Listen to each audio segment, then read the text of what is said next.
और मैं सैल्यूट पेश करता हूँ तारिक जमील साहब को कि उसने अपने बच्चे, इस ऐसे बच्चे को जो स्पेशल था, जिसका बिहेवियर कंट्रोल में नहीं था, उसको ऐसी तरबियत दी, ऐसा माहौल दिया जिससे वो अपने गुस्से को कंट्रोल कर सकता था। मिसाल के तौर पे मैं उसकी वीडियो देख रहा था और बड़ी एस्टोनिशिंग थी मेरे लिए कि वो बच्चा आसिम कह रहा है, पीछे उसके हाथ बंधे हुए हैं, उसने हाथ अपनी टांगे बंधी हुई हैं। बिस्मिल्लाहिर्रहमानिर्रहीम, अस्सलाम वालेकुम नाजरीन। मैं हूं आपका होस्ट गुलाम मुस्तफा सिंधु और आप देख रहे हैं सिंधु पी के यूट्यूब चैनल। नाजरीन, इस वक्त मेरे साथ डॉक्टर साजिद सरवर साहब मौजूद हैं जो कि महर नफ्सियात हैं, क्योंकि मौलाना तारिक जमील साहब के साहबजादे आसम जमील साहब जो हाल ही में जो है वफात पा गए थे, वो भी कहा यह जा रहा है कि नफ्सियात के मरीज़ हैं। तो आज हम महर नफ्सियात से इस मौजू पे बात करने वाले हैं और उम्मीद करते हैं कि आपको भी इससे बहुत फ़ायदा पहुंचेगा। सबसे पहले सर अपना थोड़ा सा तारुफ करवा दें। अस्सलाम वालेकुम। मैं बेसिकली मास्टर में सोशियोलॉजी में है और सोशियोलॉजी जो है वो समाजियात के बारे में और माशरे के लोगों के आपस में बातचीत करने और निज़ाम ज़िंदगी के बारे में डिस्कस करता है।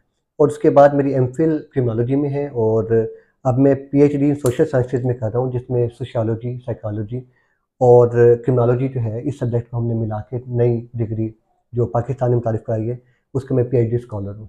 और बेसिकली रिहैब सेंटर में एज अ डॉक्टर अपने फ़राइज़ से अंजाम दे रहा हूँ और वॉलंटियरली दे रहा हूँ, क्योंकि ये मेरे नज़दीक बहुत बड़ा नोबल प्रोफेशन है। अच्छा सर, आपका बहुत शुक्रिया, आपने हमारे चैनल के लिए टाइम निकाला। अच्छा सर, सवाल हमारा ये है कि ये जो नफ्सियाती मरीज़ होते हैं ये किस तरह बनते हैं, वजूहात इनकी क्या होती हैं? जी, नफ्सियाती आर्ज़े के बारे में इसकी वजूहात क्या हैं? इसकी वजूहात को हम जनरल आवाम को समझाने के लिए कह सकते हैं कि इसकी 3 वजूहात हैं। एक है साइकोलॉजिकल, एक है बायोलॉजिकल और एक है साइकोलॉजिकल। अगर हमारे यहाँ हम इस 3 चीज़ों को देखते हैं तो हम देखते हैं कि एक शख्स ऐसा है जो फिज़िकली बहुत फिट है, अच्छी खुराक खाता है, नींद उसकी मुकम्मल है और उसे कोई बीमारी आर्ज़ा नहीं है, तो ऐसा शख्स जो है वो नफ्सियाती आर्ज़े का शिकार नहीं होगा। लेकिन आपने कभी देखा होगा कि कोई शख्स बहुत लंबी बीमारी से उठे, बीमारी आर्ज़े में हो, तो चिड़चिड़ापन उसमें आ जाता है, उसकी घबराहट बढ़ जाती है, उसकी वीकनेस बढ़ जाती है, तो उसकी नफ्सियाती आर्ज़ा उसकी जिस्मानी कैफ़ियत या कमज़ोरी की वजह से आ सकता है। तो आप अमूमी तौर पे देखें कि शख्स जो बायोलॉजिकल तौर पर मजबूत होता है, तो हम आम सी मिसाल देते हैं कि कॉलेज लेवल पे आप जाते होंगे ट्रैवल करने के लिए, तो जब जाते हैं तो आपने देखा होगा क्लास फेलो एक ऐसा होगा जो बॉडी में फिट होगा। वो क्या करता है, गाड़ी को रोक लेता है और जब हमें कोई हमारे से कोई ज्यादती करे तो वो फ़ौरन आके हमें सपोर्ट करता है। क्यों? क्योंकि उसकी बायोलॉजिकल तौर पे वो इतना फिट है, अल्लाह ने इतना इतना अच्छा उसको फिट बनाया है कि वो अपना रोल परफॉर्म कर सकता है। इसी तरह से कोई शख्स अगर बायोलॉजिकल तौर पे फिट होता है तो वो साइकोलॉजिकल तौर पर भी बहुत अच्छा होता है। अब बाकी रहा हमारा मुआशरे के अंदर के मुआशरे के लिहाज से डिप्रेशन, एंग्जायटी क्यों आती है, तो उसकी वजूहत ये है कि आप देखें कि बहुत प्यारी कुरान मजीद की आयत है सूरह तौबा की, मैं उसको कैटेगराइज कर दूँ कि जिसमें आपको बहुत अच्छी तरीके से बात समझ में आ जाएगी कि क्या वजूहत हैं जिसकी बुनियाद पे हम इसको समाजी कैटेगराइज करते हैं। ऐ ईमान वालो, अगर तुम अपने बागात, अपना माल और अपनी खड़ी फसलें और अपनी औलाद और अपने ख़ानदान को अजीज़ समझते हैं अल्लाह रसूल से, तो तुम एक तरफ बैठ जाओ और ये मुमकिन है कि अल्लाह ताला आपकी जगह पर एक अच्छी जमात को गलबा दे देगा, या आपकी जगह पर उस अच्छे किरदार को, दीन के काम को करने के लिए किसी और को मुंतखब कर लेगा। इसका मतलब ये है कि इंसान की जबिल्लत में 2 चीज़ें हैं, एक है खौफ और एक खौफ के बाद उसके असरात। मिसाल के तौर पर कोई शख्स, पहले बहुत से सहाबा कराम थे, उनकी फसलें तैयार थीं, बागात में खजूर के दरख्त तैयार थे, तो डर रहे थे कि हम जहाज पे पीछे जाए फसल तबाह हो जाए। कुछ ने सोचा कि मेरे औलाद, मेरे बेटे का क्या बनेगा। तो जब इंसान किसी शख्स के खो देने से, किसी कारोबार के नुकसान में, किसी फसल के ख़राब होने से, किसी प्यारे की मोहब्बत में जुदा होने से जो उसको परेशानी आती है, जो परेशानी आ रही है, उसे खौफ है कि कहीं ये ऐसा कुछ ना हो जाए जो उसके लिए फ़ायदेमंद नहीं है, इसको हम कहते हैं एंजाइटी। और ये क्या होगी, समाजी वजूहात की बुनियाद पर आई है। और अगर ये जो खौफ था कि मेरा बाप बीमार होने के बाद कहीं मर ना जाए, वो मर जाता है। और अगर बच्चा ये सोचता है कि मैं पेपर में एमबीबीएस करते हुए कहीं फेल या नाकाम ना हो जाऊं, एंजाइटी से जब वो नाकाम हो जाएगा तो वो बन जाएगी डिप्रेशन। और डिप्रेशन एक ऐसा आर्जा है जिसमें एक तनाव और दख्त आपको खड़ा हुआ नजर आएगा, एक बरगद की तरह से जो मुकम्मल छाँव दे रहा होगा। लेकिन दर हकीकत अंदर से क्या होगा, खोखला होना शुरू हो जाएगा, गुमज़दा हो जाएगा और अचानक ही ढेर हो जाएगा। डिप्रेशन और एंजाइटी ऐसी बुरी बीमारी है जिसमें आपका खाना पीना छूट जाता है, आपका इम्पल्सिव बिहेवियर, आप लोगों के साथ अच्छा बर्ताव नहीं करते, आपको अचानक ही गुस्सा आ जाता है, आप लोगों के साथ मेल जोल ख़त्म कर देते हैं, आप लोगों का रवैया आम लोगों के साथ जिस तरह से होते हैं हंसी खेलने वाला, वो वैसा नहीं रहता। तो एंजाइटी डिप्रेशन जो है उसकी वजूहात में 3 बता दिए मैंने। एक बायोलॉजिकल कि उसके जिस्मानी तौर पर वो फिट ना होगा तब भी प्रॉब्लम आएगा। दूसरा मैंने बताया कि समाजी तौर पर कि फसल ख़राब हो गई, किसी को मोहब्बत ना मिली, कोई वालिद बीमार पड़ के हलाक हो गया, फोत हो गया, तो इस बुनियाद पर जो बीमारी आएगी समाजी तौर पर उसको भी हमने देखा कि डिप्रेशन आ सकता है। तीसरी वजूहात है साइकोलॉजिकल। अब हम इस टॉपिक पर आ चुके हैं जो बहुत ज़्यादा हसास है। साइकोलॉजिकल प्रॉब्लम में हम देखते हैं कि माहिर नफ्सियात जो है और साइकेट्रिस्ट जो है वो देखते हैं कि एक इंसान आम इंसानों जैसा नहीं होता, उसके ब्रेन प्रॉपर तरीके से काम नहीं कर रहे होते। एक शख्स बगैर किसी वजूहात के अचानक ही बहुत ज़्यादा गुस्से में आ जाता है। अब देखें कि ऐसा शख्स होगा तो उसके लिए गुस्सा कंट्रोल नहीं आता, तो हमें एपीवॉल का इस्तेमाल करना पड़ेगा। कैसी मेडिसिन है जो गुस्से को कंट्रोल करती है। अचानक ही इंपल्सिव बिहेवियर आ जाता है तो हम रिच टैबलेट को इस्तेमाल करेंगे। और इसी तरह से अगर वो बहुत ज़्यादा उदासी में चला जाता है तो हमारे पास सर्ट्रालिन है, प्रोथाइडन है, ऐसी टैबलेट हैं जो कि डिप्रेशन को कंट्रोल करती हैं। लेकिन हम डिप्रेशन को एक मखसूस हद तक ही कंट्रोल कर सकते हैं। अगर दिमागी रिसेप्टर, उसके न्यूरॉन प्रॉपर तरीके से काम कर रहे हैं और वो एंटीसाइकोटिक नहीं है, पागलपन की कैफियत में नहीं जा चुका, तो दवाइयों से 99% डिप्रेशन को कंट्रोल किया जा सकता है। लेकिन अगर खुदा न खास्ता पेशेंट में नफ्सियाती आर्जे में साइकोटिक अमल भी आ जाए, पागलपन भी आ जाए, तो उस बीमारी में बहुत मुश्किल हो जाता है कि पेशेंट अपने आप पे कंट्रोल कर सके। अच्छा, जिसके घर का माहौल भी ठीक हो और खाते पीते घर का हो, ये इसको भी ये नफ्सियाती जो मर्ज लाक हो सकता है या कुदरतन ये ऐसी मर्जी हो जी मेरी बात सुनिए। अमूमी तौर पर कोई भी शख्स ऐसा नहीं हो सकता कि उसके पास अच्छी दौलत हो, अच्छा पैसा हो, खाता पीता हो तो उसको ये डिप्रेशन एंजाइटी नहीं आएगी। मैं एक क्योंकि ये मौलाना तारिक जमील एक बहुत प्रोनाउंड पर्सन है और इनसाइट पर्सनैलिटी हैं, तो इनके बारे में दीनी हल्के में बहुत ज़्यादा मशहूर हैं। तो मैं आपको एक बहुत मोहतात अंदाजे से सूरह ज़ुहा की तारीफ बताना चाहता हूँ कि एक ऐसा वक्त भी आया था कि नबी करीम हज़रत मोहम्मद सल्लल्लाहु अलैहि वसल्लम के ऊपर भी डिप्रेशन आया।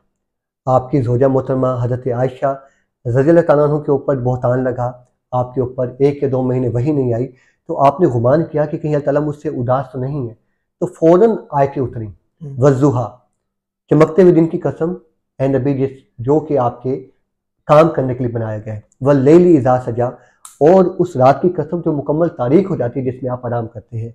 अल्लाह ताला फरमाते हैं मा वद्दाक रब्बुका वमा कला, ए नबी ना मैं आपसे उकताया हूँ और ना मैं आपसे बेजार हुआ हूँ। आगे मिसाल देता चला, ववजदका ज़ालन फहदा, कि जब आप मुस्तग़रक़ थे वही के मामले में किसने आपको राह दिखाई। ववजदका आइलन फागना, जब आप तंग दस्त थे तो किसने आपको गनी किया, और जब आप यतीम थे तो किसने आपकी परवरिश की। तो इसका मतलब ये है कि नबी के ऊपर भी डिप्रेशन आया तो उस वक्त साथ किसने दिया, अल्लाह ने। अल्लाह क्या है, तमाम रिश्तों से बढ़कर हमारे करीब है। तो अगर नबी के पास इतनी प्यारी ज़ौजा, कितने अच्छे सहाबा कराम, नबी पे डिप्रेशन आ सकता है, तो इंसानी तमाम इंसानों में डिप्रेशन का लेवल आता है।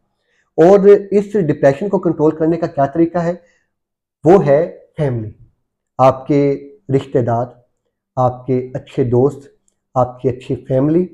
अगर आपके न्यूरॉन ब्रेन नॉर्मल इंसान का काम कर रहा है और ज़्यादा उसमें ख़राबी नहीं है, तो उस डिप्रेशन को कंट्रोल करने में जो फैमिली किरदार अदा कर सकती है वो कोई भी अदा नहीं कर सकता। अच्छा सर, जिस तरह कहते हैं कि ये बंदा जी नफसियाती मरीज़ है, वो मरीज़ होने के उसको क्या नुकसानात हो सकते हैं? क्या वो अपने आप को यानी कि फैर मार के या मतलब किसी भी तरीके से ख़त्म कर सकता है? जी बिल्कुल, अमूमी तौर पर आप देखें कि मिर्गी का दौरा जो होता है वो भी नफ्सियाती कैफियत का एक नाम है। मिर्गी के दौरे में भी नफ्सियाती दवाइयाँ ही उसको कंट्रोल करती हैं। आप देखें एक पेशेंट है जो अचानक ही बिल्कुल सही आपसे बात करता करता गिरता है, उसकी टांगें मुकम्मल तौर पे वाइब्रेशन में लगती हैं, उसके बाद उसके मुंह से सिक्रेशन आती है और पेशेंट अपना कंट्रोल खो देता है।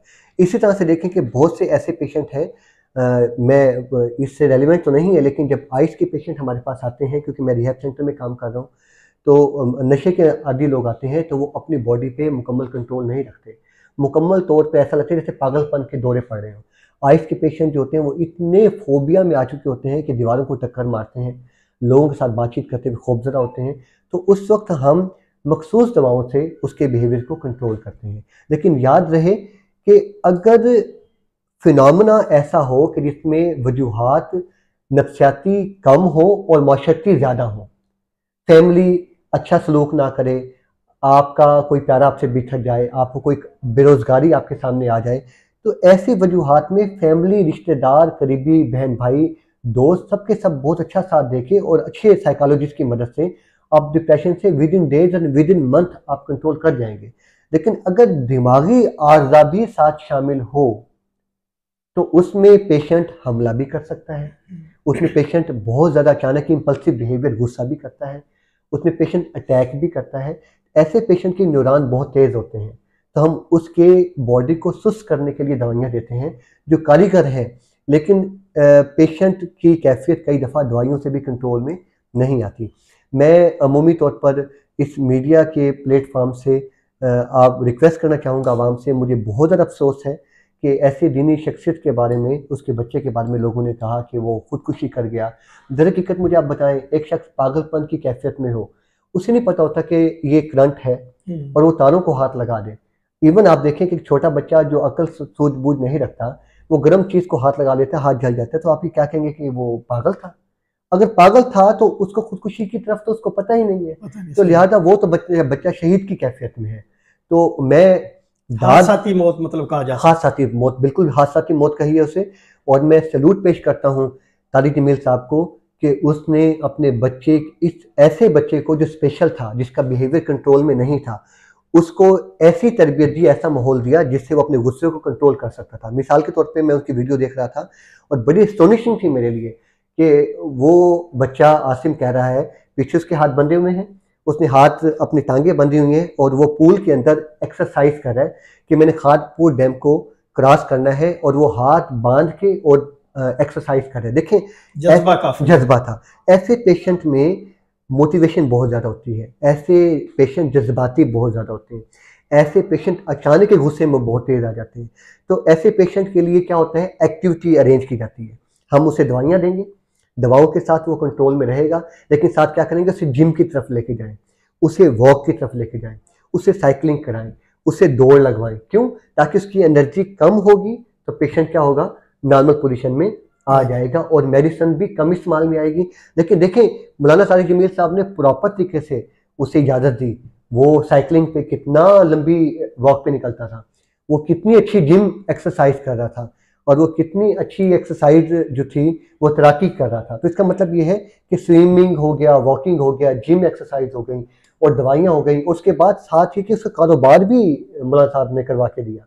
इसका मतलब ये है कि मौलाना साहब ने अपनी पूरी ज़िंदगी अपने एक बेटे के लिए मुख्तस कर दी। और सच ये है कि अमूमी तौर पर वालिदैन उस बच्चे पे ज़्यादा तवज्जो देते हैं जो कमज़ोर रह जाए, या नफ्सियाती तौर पर आर्ज़े में मुब्तला हो। तो मैं इंतहाई अफसोस से कहता हूँ कि लोगों के रवैया की खुदकुशी ऐसा नहीं है। हमें पेशेंट की कैफियत को समझना चाहिए और पेशेंट के इलाज के लिए मुकम्मल कोशिश करनी चाहिए। अच्छा, सईद भाई आपकी बात काट रहा था। अच्छा, क्योंकि वो मौलाना साहब के जो बेटे थे उनका एक हम अक्सर वीडियो में पागल पागल बोलते रहे और लोगों ने कमेंट काफ़ी किए, इतराज़ किया, तो वो हम सॉरी करते हैं। वो एक भोला बाला शख्स है जिसका नाम है निवाज जी, उसका वो दोस्त था, क्योंकि ये नफ्सियाती मरीज, वो भोला बाला, ये समझ नहीं आई कुछ। देखिए मेरी बात सुने, अमूमी तौर पर ऐसा होता है कि जिसका दर्द होता है ना उसके करीब वो ही जाता है। अमूमी तौर पे आप देखें, मेरे एक ऑफिसर थे, मैं जॉब होल्डर हूँ, तो गवर्नमेंट में एम्प्लॉई हूँ, तो वो बहुत ज़्यादा सख्त मिजाज थे, लेकिन किसी भी मुजरिम के साथ नर्म रवैया नहीं रखते थे। लेकिन अगर उन्हें खबर मिल जाती कि ये पेशेंट हार्ट वाला है, दिल का आर्जे में मुब्तला है, तो फ़ौरन नरम हो जाते थे। क्यों? क्योंकि वो जानते थे कि दिल के आर्जे में उन्हें भी मसाइल थे। तो जो पेशेंट ये जानता है कि मेरे साथ क्या गुजर रही है, तो वो ऐसे पेशेंट के साथ ज़्यादा अच्छा रवैया रखता है। मैं एक आम सी मिसाल दूँ आपको, नफ्सियाती कैफियत की आपने बहुत सी वजाहत कर दी। वो जो पेशेंट है जिसे आप पागल कमला कह रहे हैं, वो स्पेशल चाइल्ड है, ऑटिज्म का शिकार है। ऐसे लोग माशरे में ज़्यादा बोल नहीं सकते, ज़्यादा बातचीत नहीं कर सकते।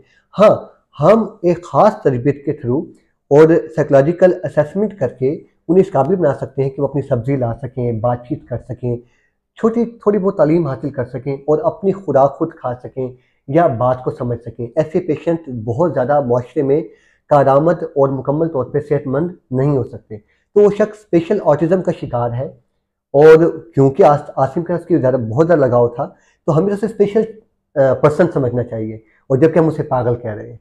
मेरे नज़दीक तो वो लोग पागल हैं जो कि ऐसे लोगों को इज्जत देने के बजाय उनकी बेतौकीरी कर रहे हैं। अच्छा सर, एंड पे एक छोटा सा सवाल यह है कि क्योंकि वो अक्सर ना फैक्ट्री के बाहर जाता है, उसको इतनी तो समझ है कि वो मौलाना साहब के बेटे जो हैं यहाँ मुझे लेके आते थे, खाना खिलाते थे, ये इसकी फैक्ट्री है, और फैक्ट्री के बाहर खड़ा होकर कहता है जी उसको बुलाओ या मुझे अंदर जाने दो।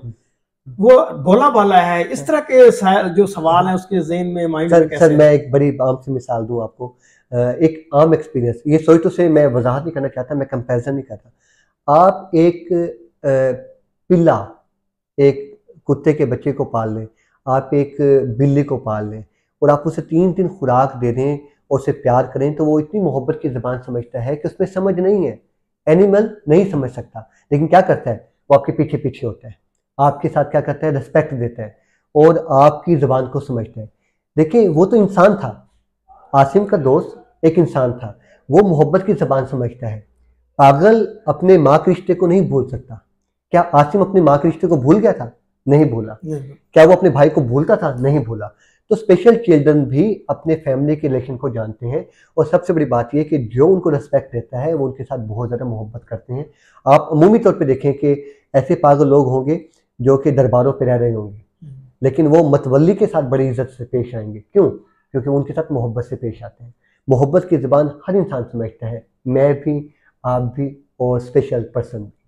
सर आपका बहुत बहुत शुक्रिया, आपने अपने कीमती टाइम में समय वक्त दिया। जाज़ाकल्लाह, बहुत शुक्रिया। जी नाज़रीन, ये थे साजिद साहब और बहुत अच्छी इन्होंने बात की और आपको काफ़ी नॉलेज हुआ होगा। इसी के साथ अपने होस्ट गुलाम मुस्तफा सिंधु को दीजिए इजाज़त। मिलते हैं नेक्स्ट वीडियो में। अल्लाह हाफिज़।